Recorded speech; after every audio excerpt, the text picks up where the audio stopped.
First time that it's happened in 2 years, and there the runners go. There are close to 1,500 racers. No matter who the kicker is, it doesn't matter. It's going to come down to a missed field goal. With win at number 7 in a row clinching a postseason spot for the Wild, this is basically my love letter to this team. You did. I saw 1 rebound. A couple. 2. Well, instead of Roger Goodell reading pics from his basement, he'll be back on stage getting booed where he belongs. Since the day he arrived here in the state of Minnesota, General Manager Bill Guerin has made one thing clear. His goal is to bring a Stanley Cup to the state of Minnesota. The greatest to ever throw a football ever, from the pocket to the Magic Mahomes that can scramble his way out of anything. Hey, at this point, when you're down 3-2 in the first round of the Stanley Cup playoffs, anything really goes. In this edition of For the Love of the Game, meet UMD defenseman Will Francis. Now for Will, Division I hockey player, NHL prospect, a test for mononucleosis turned into the last thing he ever expected.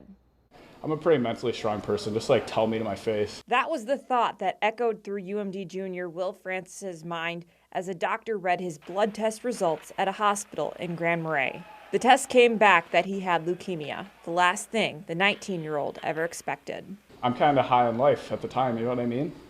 Will had just returned to skating from a knee injury playing with his USHL team, the Cedar Rapids Rough Riders, while rehabbing the 2019 Anaheim Ducks draftee, was getting a head start on his college classes at UMD. But in what felt like a blink of an eye, his life changed dramatically. Yeah, just a shock, like me in a way. Hey man, like told my best buddy, I'm like, hey man, like I think I have cancer. I'm going in the ambulance right now to the cities. He's like, no way. Like you? From there, the battle was on. Chemotherapy began on Monday and lasted for 28 days. Will was in the hospital for 20 of those days. Some days are a lot worse than others, but pain was temporary, so. And with a support system he says was unmatched, it was a day-by-day recovery. You know, whether it's Will or us, you know, just kind of being an athlete or just being in the battle, you can't get ahead of yourself. You just take it a step at a time. You got to have faith and you just live every day. You have put a good plan together and then just take it day by day. You know, and that's all you can do. In that time, Will received an outpour of support from NHLers like Bobby Orr, Tom Curvers, Brett Hull. And all the while, UMD told him, you'll always have a place here. I mean, obviously right away, I'm trying to get healthy again and then play a game I love from there. But for them to be like, you don't have to worry about a thing. Like, you're going to come here. I remember Krause called me like the next day. He's like, you'll be a Bulldog no matter what. And that was huge. Like, just having that security in the back of my head, I'm like, even if I can't play hockey again, I know I'm going to be welcomed, that sort of thing. In July of 2020, Will was declared cancer-free.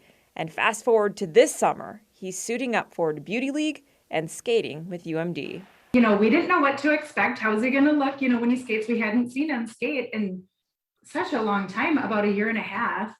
And we thought that he looked great. Things are really moving along for him. And come fall of 2021, you can best believe Will be on that Amsoil ice in a Bulldog sweater. For me, going through all that stuff, like, I'm not going to waste a day and I'm not going to waste an opportunity, something like that, you know what I mean? Mm-hmm. So, like, I'm going to give it my all, and if you shoot for the moon and come up short, at least you shot for the moon. So that's kind of the way I look at it. Winter of 2021 looked like any other typical junior year for Carson Schulte. Managing the hockey team, going to school, getting ready for the upcoming seasons for tennis and soccer. But in what he says felt like an instant, that all changed. It was just crazy to just go from feeling fine just to that sick that fast. It was kind of a shock, you know. Carson was diagnosed with Crohn's disease as a baby.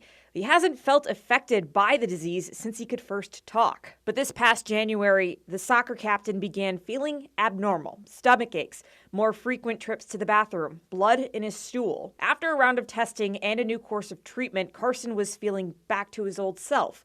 Until he wasn't. He got hit with something, just got fevers, sore throat, really run down. He was so sick that he asked to go to the hospital. Carson was admitted not long after he was rushed into the operating room. My husband didn't even have time to he was at the house and he didn't even have time to get to them before Carson was wheeled away into surgery. Carson's bowel had completely ruptured. He had a liter of stool in his abdomen, sending him into septic shock.